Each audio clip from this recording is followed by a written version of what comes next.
একটা শর্ট থাকলে আপনি বইয়ের লাইনগুলো আর মাপতে পারবেন। আপনার কাছে স্কিমেটিক থাকলে তখন আপনার সহজ। যেমন এই যে ব্যাটারি কানেক্টর, এই যে এইটা বিভাগ লাইন না, এই যে ক্যাপাসিটর আছে, এই ক্যাপাসিটর যদি একটা শর্ট হয় আপনার ফোন ফুল শর্ট দিতে হবে। স্যার অডিও হয়েছে, মোবাইল চালু করলে কি অডিও হয়েছে চালু হয়ে থাকে? হ্যাঁ, কারণ কল আসলে তো স্যার অডিও হয়েছে তো অন হয়ে যায়। কল আসলে না, ফোন অন করার সাথে সাথে অডিও সেকশন অ্যাক্টিভ হয়ে যায়। ঠিক আছে, অডিও তারপর হচ্ছে Amplify। কিছু এলডিও অ্যাক্টিভিটি অন হয়ে যায়। অ্যাম্পলিফাই কি স্যার অটো অন হয়ে থাকে? অ্যাম্পলিফাই যেটা ওই যে অডিও আইসিতে অ্যাম্পলিফাইং আইসি, ও আচ্ছা। অডিও আইসিটারে অ্যাম্পলিফাইং আইসি বলে, অনেকে কোডেক আইসি বলে। ঠিক আছে, হ্যাঁ ওই রেজিস্টার শর্ট হইলেও তখন এই লাইন পুরো শর্ট দেখা যাবে।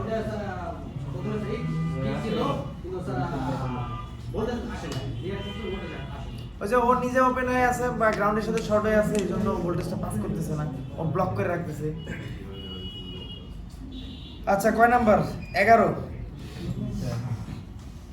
এই প্রশ্নটা পারেন না কে কে, বুঝেন না কে কে? আমার প্রশ্নটা বলছে আমার একটা 10 কিলো ওহমসের একটা রেজিস্টর লাগবে, সার্কিট বোর্ড থেকে আমি কিভাবে খুঁজে বের করব? যে কম্পোনেন্টের আর টেনকে রেজিস্টার এখানে প্রশ্ন বলছে কি স্কিমেটিক থেকে খুঁজতে বলছে না? ও ডায়াগ্রামের মাধ্যমে। হ্যাঁ স্যার, ওই যে ডায়াগ্রামের মাধ্যমে কিভাবে আমরা খুঁজে বের করব? কম্পোনেন্ট নেমে ঢুকে স্যার, কম্পোনেন্ট নেমে লেখা দেখেন, প্রথমত আমরা যাবো কি স্কিমেটিক, এরপর আমরা ওপেন করব কি লেআউট। না দেখেন আমি কিভাবে দেখাইতেছি একটু খেয়াল করেন, যারা যারা হারায় গেছিলেন একটু খেয়াল করেন। আমি প্রথমে গেছি কই স্কিমেটিক, এরপরে আমরা ওপেন করব স্কিমেটিক। প্রথমে স্কিমেটিক ওপেন করে, কারণ স্কিমেটিকের মধ্যে সবার ভ্যালু আছে আর লেআউটের মধ্যে আছে ওর প্রত্যেকটা সাইট মানে জায়গার কোড নাম্বার, লোকেশন। তাইলে এখানে আমার লাগবে 10k, তাহলে আমি লিখব কি 10k লেখা আমি কি করব সার্চ। এখন এই জায়গায় আমার সার্চের রেজাল্ট শো করছে কতগুলো পেজ দেখছেন? মোটামুটি আমাদের 8-10টা পেজ আসছে। এখন আমি এটাকে জুম করে যে কোনো এক জায়গায় ক্লিক করব, একটু জুম করে নিয়ে আবার ক্লিক করি, দেখেন এই যে 10k রেজিস্টার দেখাইছে না, এই রেজিস্টারের কোড নাম্বার এখন কত? এখন আমার এই কোড নাম্বারটা লাগবে, কোড নাম্বারটা আমি করে দিচ্ছি। এখন আমি যাব কই লেআউট ডায়াগ্রাম লেআউট তো সবাই ছিল। আমরা ওপেন করব হচ্ছে লেআউট।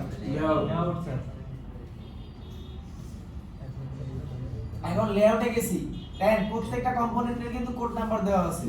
একটু আগে যায় আমরা কোড নাম্বার কপি করছি, এর রেজাল্ট এখানে কি করব? টেস্ট করে দেব, সার্চ দিব। এই যে সার্চে কিন্তু রেজাল্ট চলে আসছে। এখন যদি আমি এখানে ক্লিক করি, এই হচ্ছে আমার রেজিস্টার। তাহলে 10 কিলো ওহমস এর রেজিস্টারটার জায়গাটা কোথায়? এই যে আমাদের আইসি, আইসির পাশে একটা কানেক্টর, কানেক্টরের পাশে। এখন আপনি যদি ম্যানুয়ালি নিতে চান ডায়াগ্রাম বাদ দিয়ে, তাহলে আপনার পরিমাপ করতে হবে। ডোনার বোর্ড থেকে নেব এখন স্যার। পরিমাপ করতে গেলে ডোনার বোর্ডের যেহেতু আপনি পরিমাপ করতেছেন, এখন এই জায়গায় তো অন্যান্য কম্পোনেন্টের রেজিস্টার শো করে, এইজন্য অ্যাকচুয়ালি মাপতে গেলে কি করতে হবে? রেজিস্টার যেটা সন্দেহ দিছে উঠায় এরপর মাপতে হবে। তো এটার সাথে কি এটা সহজ হলো না? জি স্যার। স্কিমেটিক থাকলে মূলত সহজ, না থাকলে আপনার ম্যানুয়ালি মাপা ছাড়া কোনো উপায় নেই। এরপরে কি আছে? কোনো আইসি কোন আইসি বিপিএস তৈরি করে এবং বিপিএস এর সুইচিং কয়েলের কত ভোল্টেজ থাকে? বিপিএস কয়েলের বুস্ট কয়েল না বাক কয়েল থাকে? এটার আগে आंसर দেন। বিপিএস কয়েলটা কি বুস্ট থাকে নাকি বাক থাকে? বাক স্যার। সব বাক কয়েল না? জি স্যার। কারণ এখানে ভোল্টেজ কম লাগে কিন্তু অ্যাম্পিয়ার বেশি লাগে, জোরে কারেন্টের ফ্লো লাগে, এইজন্য এখানে ভোল্টেজ কম, তাহলে বাক কয়েল থাকে। এবং এই বিপিএস বা সুইচিং কয়েলের ভোল্টেজ কত থাকে? 7 থেকে 4.2। এটা যদি চার্জার লাগানো অবস্থায় থাকে তাও কিন্তু ব্যাটারি ভোল্টেজটাই আসবে, তার জন্য বলা হইতেছে ভিপিএস ভোল্টেজ। কাহিনী বুঝতে পারছেন? তাহলে সুইচিং করতেছে ভিপিএস কয়েল, যার ধরন হচ্ছে বাক এবং এর ভোল্টেজের পরিমাণ কত? 3.7 থেকে 4.2 গেল। এরপরে বলছি গেটি নষ্ট হলে মাদারবোর্ডে কি সমস্যা হবে? সহজ ভাষায় ফোন পাওয়ার অনই হবে না। ভিপিএস কয়েলে যদি নষ্ট থাকে তাহলে পাওয়ার আইসি পর্যন্ত কি ভোল্টেজ আসবে? না স্যার। ফোন অন হবে না, ফোন ডেড। সহজ ভাষায় ফোন ডেড কন্ডিশন। ঠিক আছে, কারণ চার্জিং আইসির কাজ হচ্ছে ভোল্টেজ পাওয়ার আইসিতে পাঠানো। পাওয়ার আইসিতে পাঠানোর জন্য মাঝখানে সিরিজে বসে আছে ভিপিএস কয়েল। কয়েলই খারাপ, কয়েল কারণ ওপেন হয়ে আছে অথবা কয়েল সুইচিং করে না, তাহলে আপনার সার্কিট আর রান করবে না। গেল, এরপরে কি? 13 নম্বর। একটি মোবাইল ফোনের সার্কিটের ব্যাটারি কানেক্টরে DC power supply cable connect করার সাথে সাথে ডিসি পাওয়ার সাপ্লাইয়ের current reading 0.004 ampere, voltage reading Half short. 4.2। Half short, কারণ আমি বুঝলাম কিভাবে স্যার আমার ভোল্টেজ নিচে নামে নাই স্যার। ঠিক আছে, কারেন্ট ফ্লো বাড়ছে বাড়ছে। অথবা কারেন্ট রিডিং হইতেছে, কারেন্ট কনজিউম করতেছে, খায় কেমনে আবার? consume করে। হ্যাঁ, খরচ হইতেছে, খায়। মনের কথা স্যার খুইলা কইয়া মনের লাইছে। কথা ঠিক আছে, খাই, কারেন্ট খায়, কিন্তু কারেন্ট কি করে? Consume করে। আর এরা কনজিউম করে অন্য কিছু। তো এই Ampere। জায়গায় মূলত প্রবলেম হচ্ছে আমাদের সার্কিটটা হাফ শর্টেড, কারণ পাওয়ার আইসি যখন এই সার্কিটগুলোয় ভোল্টেজ পাঠাইতেছে, পাওয়ার আইসি যখনই ভোল্টেজ পাঠানো শুরু করে ওই লাইনটা শর্ট কারণে আমার সার্কিটটা রান করে না। সুইচিং করার আগেই সে কি করে? ভোল্টেজ কারেন্ট কনজিউম করে বসে আছে। এটাকে বলবো কি আমরা? Half short. তো এরপরে হচ্ছে ইয়ার স্পিকার অথবা রিসিভার কোন আইসি কন্ট্রোল করে? ইয়ার স্পিকার যেহেতু বলছে স্পিকার, স্যার 14 নম্বর স্কিপ হয়ে গেছে স্যার। একটি mobile phone DC power supply connect করার পর অ্যাম্পিয়ার রিডিং 0.008। ও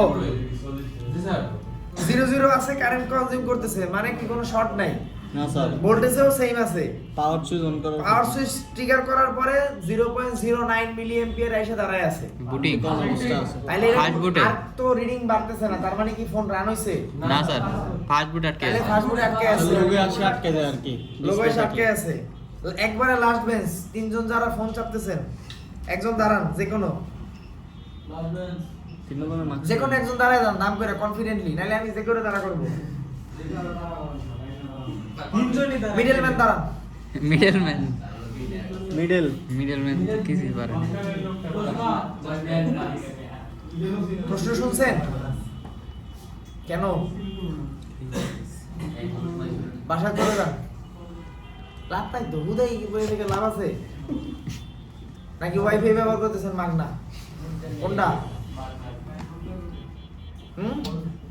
প্রশ্ন শুনেন, আমি প্রশ্ন করতেছি, আপনার অ্যান্সার। প্রশ্নটা বুঝেন, অ্যান্সার অলরেডি অনেকে দিয়ে দিছে, সবাই সাইলেন্ট। আপনি কি, আপনার কি এক্সট্রা কোনো আছে? কথা কন কেন তাইলে? দেখেন, প্রশ্ন শুনেন। একটি mobile phone DC power supply connect করার সাথে সাথে অ্যাম্পিয়ার 00 এবং ভোল্টেজ যেটা আমি দিছিলাম 4.2 ওইটাই আছে, তাহলে কি আমার সার্কিটে কোনো শর্ট আছে? আপনারা কেউ দরকার নেই, উনি দিন বলেন শর্ট আছে? কেমনে বুঝছি শর্ট নাই? এটা বুঝতে আমার কি কে সুবিধা দিছে আমার বোঝার জন্য? কেন বুঝলাম যে শর্ট নেই? এত সাদা ছিল দুইই হইতাছে না, অ্যাম্পিয়ার তো হইতাছে। অ্যান্সার দেন, আমার কোনো সময় নেই। ক্লাসে আসছে মাত্র পারেন না? আইলে কি এই করতে পারে না আজকে, মানে যেহেতু লেটে আসছে, আজকে যেহেতু লেটে, প্রত্যেকটা ক্লাসে ভাবে লেটে যাই ভাই। যেটা এটি তো শুরুতেই শিখেছে, এটি তো শুরুতেই শিখেছে। মনে আছে? একটা ফোন যদি হাফ শর্ট হয় তাহলে ডিসি পাওয়ার সাপ্লাই জন্য কিভাবে অ্যাম্পিয়ার half short? বলতে শিখতে হবে। ফুল শটের ভিতরে অ্যাম্পিয়ার কমে যাবে। হ্যাঁ, সবাই শুনেন। দি ভোল্টেজ কারেন্ট রিডিং দেখা, কারেন্টের রিডিং কত আসলে বুঝতে দেখাচ্ছি, কোন একটা রিডিং আসলে আসছে,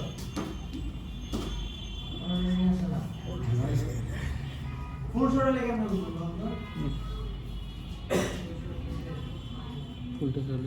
ভোল্টেজ ভোল্টেজ কমে যাবে আর অ্যাম্পিয়ার বেড়ে যাবে। কারেন্টের হাফ আর শটের মধ্যে ভোল্টেজের অ্যাম্পিয়ার রিডিং কিরকম হবে?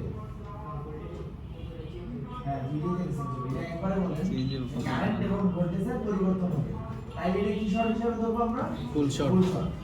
যদি শুধু কারেন্টের পরিবর্তন হয় তাহলে এটা কি ধরবো? Half short, half short. যদি কারো পরিবর্তন না হয় তাহলে এটা কি বলবো? No short. No short. তাহলে এতক্ষণ আমরা যে প্রশ্নটা করছি, আমাদের কারেন্ট ছিল 0 এবং ভোল্টেজ যেটা দিছি ওইটাই, তাহলে কি কোনো পরিবর্তন হইছে? না, নো শট। তাহলে এটা কি কোনো শর্ট আছে? ওয়াই রেসপন্স করে না, পাস করে বুঝে রাখতে কোনো শর্ট নাই। এখন এখানে বলছি কি, যখন আমি পাওয়ার সুইচ ট্রিগার করছি লগেটের মাথায় তখন এই জায়গায় আমার কারেন্ট আসছে 0.09 মিলি অ্যাম্পিয়ার। তাহলে এটা আমরা কি হবে? পাগল ফাস্টবুট না, ফাস্টবুটের কারেন্ট কনজিউম কত করে? 50 ক্লাস কি নিয়মিত করছেন আপনারা? কোর্স হ্যাঁ? কি কি শিখছেন বলেন তো? পারেন কি? ধরেন এটা পারেন না। আর কি পারেন? হাইব্রিড বি চার্জিং পোর্ট চিনেন? Type B. টাইপ বি তে টার্মিনাল করা বলে। 10টা টাইপ বি বি বা টাইপ বি একটু আগে কি আমরা এটা নিয়ে আলাপ করছিলেন? টাইপ বি 5টা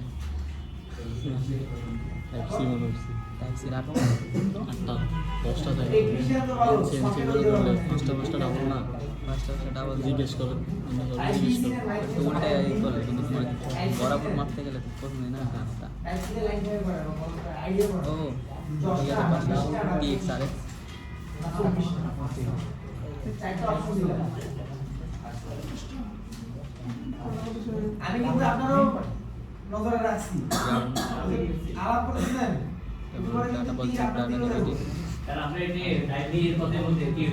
না, আপনারা কিছু বলতে হবে বলিনি। ওনারা বলতে বলছেন উনি বলুক, আপনি শুনেন। টাইপ লাইন থেকে করা। এটা আমি ফোনে কি করব? আপনার জন্য ফোনটাই ইম্পর্টেন্ট। এটা না জানা দরকার নেই আপনি জানার। বসেন। এতদিন ক্লাস করার পরও চার্জিং পোর্ট চেঞ্জ করতে পারেন? চেঞ্জ করতে পারেন? খুলেন তো মাস্কটা খুলেন। খুলেন মাস্ক খুলেন। প্রবলেম আছে খুলতে? চার্জিং পোর্ট চেঞ্জ করতে পারেন? চার্জিং পোর্ট চেঞ্জ করতে গেলে ওর টার্মিনাল আছে না কতগুলো লাইন? যদি টাইপ বি হয় তার লাইন থাকবে 5টা। ঠিক আছে? একটা দিয়ে চলবে ভোল্টেজ। যেটায় ভোল্টেজ চলে ওটাকে আমরা বলি ভিবাস। একটা থাকে গ্রাউন্ড। তাহলে লাইন গেল কয়টা? 2টা। লাইন বাকি আছে কয়টা? 3টা। এখন চার্জিং পোর্ট দিয়ে তো চার্জ হইবে। আবার পিসিতে ডাটা ট্রান্সফার করি না? তাহলে লাইন আরো 2টা লাগবে। Data positive data positive, data negative. তাহলে লাইন 3টা গেল, 4টা শেষ। এখন লাইন আছে কয়টা? একটা বাকি। এটা হচ্ছে ওটিজি চালানোর জন্য এটা আইডি লিংক থাকে। টোটাল আমাদের লাইন কয়টা? 5টা। VBUS, data minus, data plus, ID, ground. Common জিনিস তো। ডাটা প্লাস কিংবা ডাটা মাইনাসের ভিতরে যে কোনো একটা যদি মানে ছুটে যায় কি ওই তিনটে কাজ করবে? কাজ করবে না, কোনো চার্জ হবে না। বর্তমান সময় ফোনগুলো চার্জ হয় না। ঠিক আছে? কারণ সিপিইউ সিগন্যালই পায় না। বর্তমান আগের ফোনগুলো কি হতো? এই ফুয়েল গেজ আইসি থাকবে একটা বাইরে। ফুয়েল গেজের কাজ হচ্ছে ডিএস এর সাথে সেন্স করে যে ব্যাটারি কত পার্সেন্ট চার্জ আছে। ফোনটা ফাস্ট চার্জ হবে নাকি স্লো চার্জ হবে। এই কনসেপ্টটা কাজ করে সিপিইউ ট্রিগারের উপরে, কন্ট্রোলের উপরে। আর ডিএমটিভি না থাকলে সিপিইউ তো কমান্ডই পাবে না। ফেক চার্জ শুরু হবে ওই জায়গা থেকে। বর্তমানে ফুয়েল গ্যাস থাকে না স্যার? না, ফুয়েল গ্যাস চার্জিং এসির মধ্যেই দিয়ে দেয়। আচ্ছা, তাহলে আমাদের এই ফোনটা হচ্ছে ফাস্ট বুটে এসে আটকায় আছে। সহজ ভাষায়, যেহেতু তার লোগো আইসা যদি আটকায় থাকতো তাহলে 50 থেকে 100 মিলি এম্পিয়ারই কনজিউম করতে, এর বেশি যাইতো না। তো এটার প্রবলেম হচ্ছে সিমটম অনুযায়ী ফাস্ট বুটের লক। আর এই ফাস্ট বুটের লক প্রবলেম মূলত ফাস্ট বুটে স্টাক হয়ে গেলে, ফ্রিজ হয়ে গেলে আমরা এটাকে মোটামুটি কি করি? প্রথমত ফ্ল্যাশ করে দেখি। যদি অপারেটিং সিস্টেম দিয়ে প্রবলেম হয় বা সফটওয়্যার থেকে হয় তাহলে আমরা সলভ করতে গেলে ফ্ল্যাশ দিলেই ম্যাক্সিমাম ফোন রান করে। ইভেন এটা আসলে এনএসডি যখন লেভেল 2 দিবেন, কিছু কিছু ফোন যখন আপনারা ফ্ল্যাশ করতে থাকবেন তখন কতক্ষণ পর দেখবেন কিছু ফোন দাঁড়ায় গেছে, লোগো আইসা আর কিছু যায় না। ইএমএমসিতে না, কিছুই সমস্যা না। স্যামসাং তো আগের ফোন একটা ধরে ফ্ল্যাশ দিবেন আবার ও আগের মতো রান। ঠিক আছে? সময় না, ও রানই করে না, ওর লোগো এসে দাঁড়ায় থাকবে। আপনি যখন ডিসি পাওয়ার সাপ্লাইতে চেক করবেন ও ফাস্ট বুটে এসে স্টাক হয়ে থাকবে। ওই ফোনগুলো মূলত অপারেটিং সিস্টেম কোনো কারণে খারাপ হয়ে যায়, বারবার ফ্ল্যাশ করার কারণে দুর্বল হয়ে যায়। তখন আবার নতুন করে আমরা কি করি? ডাউনলোড মোডে নিয়ে আবার ফ্ল্যাশ মেরে দিই, তখন ঠিক হয়ে যায়। ঠিক আছে? তো এরপরে ডাউনলোড মোডে নিয়ে তো ফ্ল্যাশ মারতে পারেন মনে হয়, ওটাই করি, ফ্ল্যাশ দিয়ে দিলে ঠিক হয়ে যায়। এরপরে বলছে কি? ইয়ার স্পিকার অথবা রিসিভার কোন আইসি কন্ট্রোল করে? ইয়ার স্পিকার হইলে কানের স্পিকার মানে দুইটাই বাজতেছে। অডিও হইছে স্যার। ইয়ার রিসিভার বলতো, ইয়ার রিসিভার এবং ইয়ার স্পিকার দুইটা ওয়ার্ডের মধ্যে কিন্তু পার্থক্য আছে। ইয়ার রিসিভার বলতে এই জায়গায় স্পিকার নিচেরটাই বাজে। আপনি যখন মিউজিক প্লে করেন শুধুমাত্র নিচেরটা থেকে বাজে, এই জন্য উপরেরটারে বলা হইতেছে রিসিভার। যদি ইয়ার স্পিকার বলে তাইলে নিচেরটাও বাজে উপরেরটাও বাজে, মানে দুইটাই। হ্যাঁ, এটা অডিও আইসি বা এমপ্লিফাইং আইসি কন্ট্রোল। অডিও আইসি চিনবেন হচ্ছে অডিও আইসির পাশে দুইটা জোড়া ফেরাইট বিট কয়েল থাকে, যেটা আমরা বিট কয়েল বলি। মূলত এটা বিট কয়েল না, এটা মূলত ফেরাইট বিট। ওর কাজ হচ্ছে ফ্রিকোয়েন্সিকে নয়েজ ফ্রি করা, ঠিক আছে। অথবা জোড়া কয়েল যদি না থাকে তাহলে 0 ওহমসের দুইটা রেজিস্টার থাকে, মানে দুইটা রেজিস্টার দেখতে পারবেন পাশাপাশি বসা 0 লেখা। ভিডিও করার সময় কোন মাইকে কাজ করে, মাইক হিসেবে কোনটা কাজ করে? ভিডিও কলের সময় সব সময় সেকেন্ডারি মাইক যদি থাকে secondary mic. Loud speaker. Loud স্পিকারের জন্য আমাদের একটা সেকেন্ডারি মাইক থাকে বর্তমান সময়ের ফোনগুলোয়, মানে ক্যামেরার পাশে এই যে দেখেন একটা মাইক্রোফোনের একটা ছিদ্র আছে, ঠিক আছে। আবার এইখানে মূলত এই ফোনটার মধ্যে সেকেন্ডারি মাইক দুইটা। যখন আপনি ভিডিও করবেন ভিডিওর জন্য এটা ব্যবহার করছে, যখন আপনি কল করবেন ভিডিও কল, তখন আবার এটার উপরে একটা মাইক্রোফোন আছে। অডিও কলে কথা বলে, অডিও কলে কথা বলার সময় যখন আপনার স্পিকার না থাকবে কানে, তখন আপনার প্রাইমারি মাইক। আমি বলি যে প্রশ্নটা, ভিডিও এটা অডিও কলে কথা বললে কথা অপরটা শোনা যায়, ভিডিও কলে শোনা যায় না। সেকেন্ডারি মাইক উপরে। উপরে নয়। হ্যাঁ, মাইক্রোফোন মূলত একটা ফোনে দুইটাই থাকে বর্তমান সময়ে যদি চিন্তা করি, ম্যাক্সিমাম ফোন দুইটা, এবং কিছু কিছু ফোন দুইটার বেশি থাকে, তিনটাও থাকতে পারে, যেমন এটার মধ্যে তিনটা আছে। তো এখন যদি আমার এখানে এমন হইতো যে আমি ভিডিও করতেছি আমার সাউন্ড রেকর্ড হইতেছে না, তাইলে আমাদের মাইক খারাপ হচ্ছে এই জায়গায় যে মাইক্রোফোনটা আছে ক্যামেরার পাশে। ক্যামেরার পাশে, কারণ ভিডিও যখনই আমি করতেছি এই মাইকটা দিয়ে তখন রেকর্ডটা করা হয়। এটা সাব দুইটা, ঠিক আছে। এখন এই সাবটা যদি কাজ করবে ভিডিওর সময়, এখন যদি আমার এমন আমি ভিডিও কল করতেছি তখন আমার মাইক্রোফোন কাজ করবে উপরেরটা, ঠিক আছে। তো এই মাইক্রোফোনটা যদি কাজ না করে তখন আমার ভিডিও কলের প্রবলেম হবে, আর এই মাইক্রোফোন যদি কাজ না করে তখন আমার ভিডিও করতে প্রবলেম হবে। আর নিচের যে প্রাইমারি মাইক যেটা আমরা চিনি, এটা যদি কাজ না করে তখন আমার কল কথা বললে অপর প্রান্তে কোনো শব্দ যাবে না, অথবা আমি কোনো রেকর্ড করলে তখন এটা থেকেই সাউন্ড প্রাইমারি মাইক থেকে যায়। ইভেন বর্তমান সময়ের ফোনগুলা রেকর্ড করতে গেলে কিছু ফোন ডিজিটালি নয়েজ ক্যান্সেল করে, শুনছেন না? Digital noise cancellation. এই digital noise cancellation, active noise cancellation হচ্ছে এএনসি, আর ডিজিটাল নয়েজ ক্যান্সেলেশন হচ্ছে সেকেন্ডারি মাইক দিয়ে জাস্ট করে রাখছে সফটওয়্যারের সাহায্যে। তখন আসলে এই মাইক্রোফোনটা দিয়ে শুধুমাত্র ডাটা ধরে, আর এটা দিয়ে বাইরের যত আউটসাইডের যত নয়েজ আছে এগুলোর সব ও কাট করা শুরু করে। তাহলে কোনটা কাজ করবে? প্রাইমারি মাইক অডিওর জন্য প্রাইমারি মাইক, তখন রেকর্ডের জন্য তখনও প্রাইমারি মাইক। আপনার মাইকই তো একটা। এইসব ফোনে কথা বলতে গেলে জোরে কথা বলতে হয়। হ্যাঁ, বর্তমান সময়ের ফোনগুলো একটা মাইক দিয়েই করে, ঠিক আছে। কিন্তু এই জায়গায় এক্সেপশন কোন ফোনগুলো আসবে, যেগুলো দেখবেন ক্যামেরার পাশে একটা মাইক আছে, তখন এটা ভিডিওর জন্য আলাদা। স্যার রিংটোনের ক্ষেত্রে হচ্ছে ওই নিচেরটা কাজ করে। হ্যাঁ, লাউড স্পিকার। আর হচ্ছে স্যার ওই দিক থেকে যদি কল দেয় আমি যদি না শুনি তাহলে হচ্ছে এই উপরের ইয়ার রিসিভার অথবা ইয়ার স্পিকার। আর এই পাশ থেকে যদি আমি ওই পাশে কথা বলি তাহলে নিচেরটা মাইক্রোফোন। নিচে আর উপরে কি মাইক্রোফোন? মাইক্রোফোন। প্রত্যেকটা নাম আছে তো, মাইক্রোফোন নাম ধরে নিচেরটা। রাখার ট্রাই করেন এখন থেকে। উপরে আর নিচে নাই। স্পিকার উপরটা। নরমালি নিচের যেটা আমরা হিসাব করতেছি এটা প্রাইমারি মাইক, উপরে যেটা হিসাব করতেছি এটা সেকেন্ডারি মাইক। তাহলে আমরা যখন কল করি তখন আমাদের প্রাইমারি মাইক চলে, যখন আমরা লাউডলি কথা বলতে যাই তখন আমাদের সেকেন্ডারি মাইক চলে। গেল। এর পরবর্তীতে দেখেন কি বলছে, ইয়ার ইসের রিসিভার এর ইন্টারফেসে জিআর ভ্যালু কত থাকবে? রিসিভারের ইন্টারফেস তো আছে, রিসিভার পজিটিভ রিসিভার নেগেটিভ, দুটার প্লাস মাইনাস আছে না? জি স্যার। কিন্তু এই জায়গায় জিআর ভ্যালু কি একটাই পজিটিভের মতো আসবে আর একটা গ্রাউন্ড আসবে? 25 থেকে 35, এটা তো স্পিকারের নিজের মান। কিন্তু এখানে বলতেছে এই যে সার্কিট বোর্ডে তো একটা ইন্টারফেস আছে। জি স্যার। দুইটা ইন্ডিয়ান থাকবে। হ্যাঁ, দুটোই জিআর থাকবে। দুইটাই। আর এক 300 থেকে স্যার 900 এরকম সামথিং আছে। দুইটাই পজিটিভ। দুটোই পজিটিভ না? এই যে ধরেন এই যে স্পিকার, এই দুটা কি ইয়ার স্পিকারের জন্য না? জি স্যার।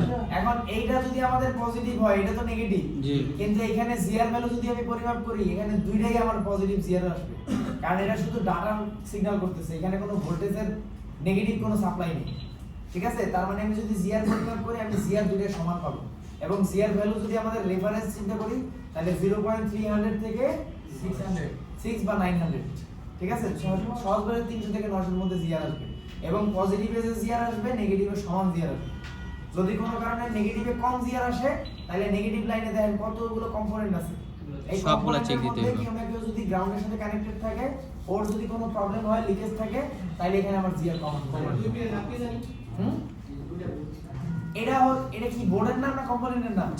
কম্পোনেন্ট হচ্ছে এটা রেজিস্টার, আর এটা হচ্ছে একটা ইএসডি ডায়োড। উপরে যেটা দিয়ে থাকে টার্মিনাল ওটা স্যার টার্মিনাল, ওই স্পিকারটা ওটার উপরে বসে। হ্যাঁ, স্পিকারটা এর উপরে বসে।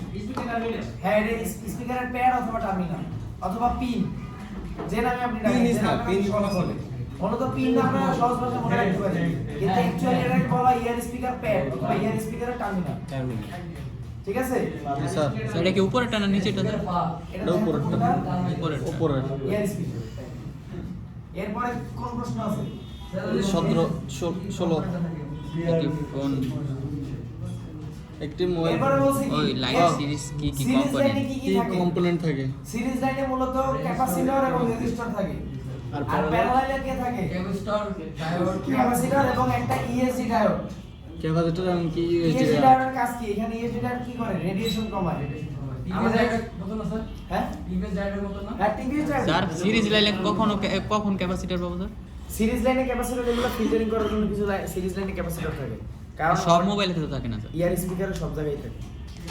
ইয়ার স্পিকার বা অডিও সার্কিটটা সব ফোনের জন্য মোটামুটি কমন, কারণ এখানে মূলত আপনি যে সিগন্যালটা পাইতেছেন এটা কোনো শব্দ আসতেছে, এটা কোনো ভাষা আসতেছে না, এটা একটা সাউন্ড ওয়েভ হিসেবে আসে। সাউন্ড ওয়েভ যখন আসতেছে এটার মধ্যে অনেক নয়েজ আসে, নয়েজগুলোকে কাটার জন্য ইএসডি ডায়োড এবং ক্যাপাসিটর ব্যবহার করা হচ্ছে।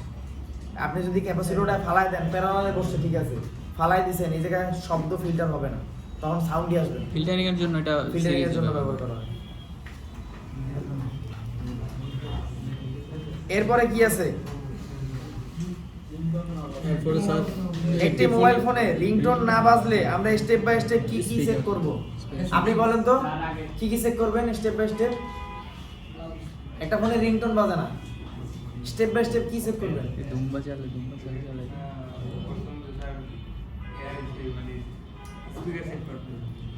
এই স্পিকার চেক করতে হলে ফোন খুলবেন, করলেন পরিষ্কার,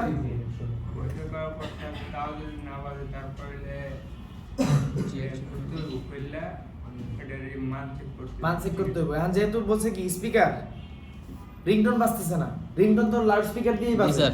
তাহলে স্পিকার হইলে ওর মান কত থাকবে? 5 থেকে 10। হ্যাঁ 5 থেকে 10 আপনাদের সাহায্য করলো, বুঝলাম। কিন্তু ধরেন আপনি মান ঠিক আছে, এখন কি করবেন? স্পিকার তাহলে ভালো,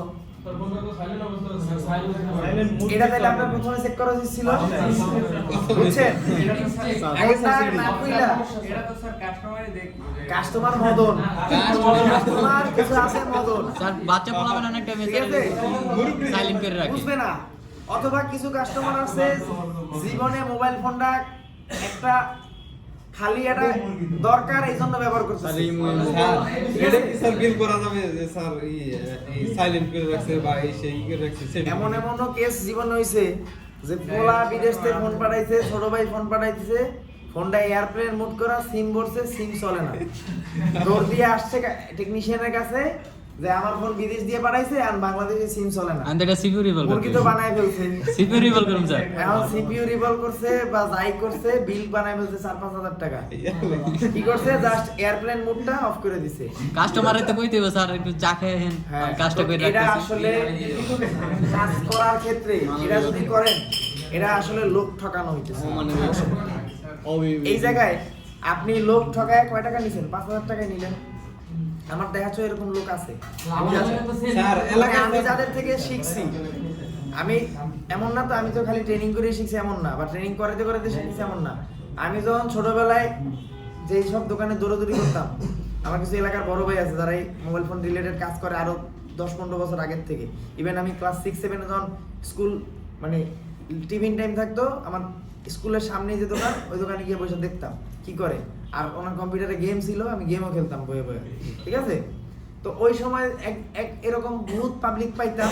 কান্ট্রি লকের তখন একটা যুগ ছিল, কান্ট্রি লকের যুগ। কিছুই না, উনি কি করতো, ওই কিছু কিছু কেস এরকম আসতো এক্সেপশনাল, এগুলোরে বুম বাং বুঝায় মনে করেন 900 বুঝ দিয়ে পাঠাই দিত। তো এই সব জায়গা থেকে উনি আবার কিছু কিছু ফোন ডিরেক্ট চেঞ্জ করে রাখছে, মানে এর অনেক খুবই হাই লেভেলের বাটপাড়া ছিল, ঠিক আছে? কাস্টমার দিয়ে গেছে একটা, উনি ধরাই দিছে আরেকটা। তো এই জায়গায় যদি এটা আপনি না করে 5,000 টাকা ইনকাম না করতেন তাহলে আসলে কি হইতো?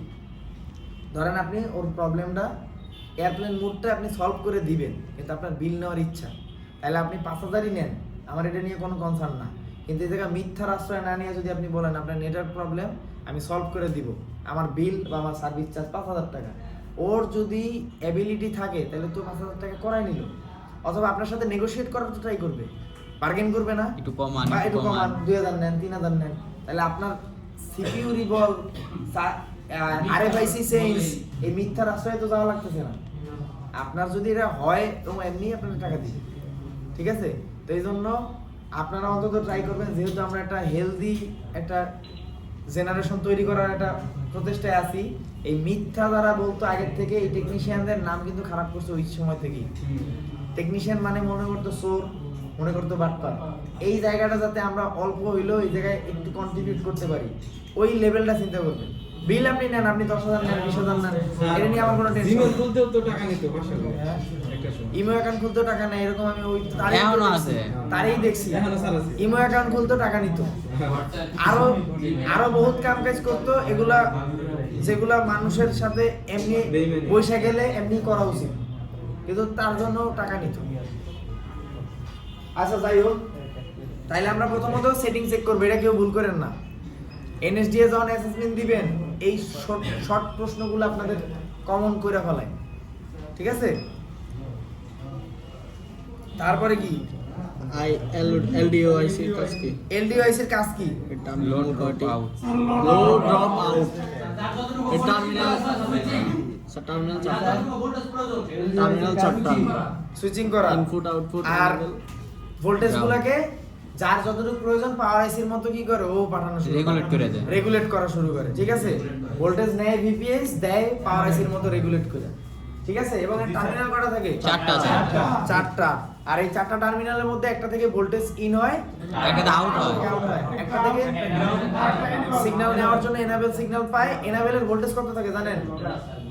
1.8। মনে রাখবেন, মাঝখানেটা তো কমন গ্রাউন্ড, প্যাডের মধ্যে যেটা গোল আছে ওটা কমন গ্রাউন্ড, কিন্তু চারটা লাইন চেকটা। আচ্ছা হ্যাঁ, এমনি তো ক্লাসে একটা ব্রেক দেওয়া দরকার, একটা ব্রেক দিব, এটা শেষ হইলি। তাহলে চিত্র সহ সব আঁকতে পারছেন না? জি স্যার। এরপরে এলডিওর সাথে আরেকটা রিলেটেড প্রশ্ন আছে।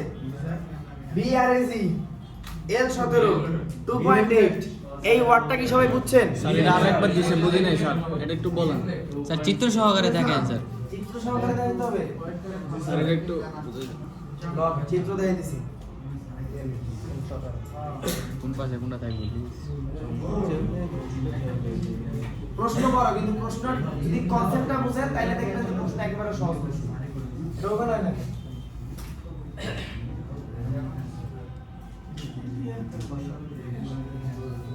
ধরেন প্রথমে আমরা এলডিও আগে দিই। এলডিও মূলত এরকম গ্রাউন্ড, বাংলাদেশে বলার মতো out, ground enable ground EN ground, NC NC কিন্তু নো এখন কানেকশন। ধরেন এই এলডিওটা ক্যামেরা চালানোর জন্য ব্যবহার করছে, তাইলে সামনে ধরেন এখানে আমাদের ক্যামেরা সার্কিট আছে। স্যার ক্যামেরা চলতে ভোল্টেজ লাগে কত? 3.0 সাপোজ 3.0 3.3 এরকম ভোল্টেজ লাগে। স্যার সব ক্যামেরায় তো সেম ভোল্টেজ লাগে না, এক একটা মোবাইলের জন্য এক একটা। কারণ আপনার ফোনে যদি 4টা ক্যামেরা দেয় ওর ক্যামেরা সার্কিটে তো একটু বেশি লাগতে পারে। আমরা কমন হিসাব করতেছি, ধরেন ক্যামেরা 3 ভোল্ট লাগে, এখন আমি ভোল্টেজ দিলাম কত সাপ্লাই, 4.2, এখন সে আউট করবে কত? 3 কারণ ওর লাগতেছে অতটুকু ঠিক আছে? এই সাথে বলা হয়েছে লোড ড্রপ আউট, এবং সিগন্যালটা আসছে কোথা থেকে? সিপিইউ থেকে।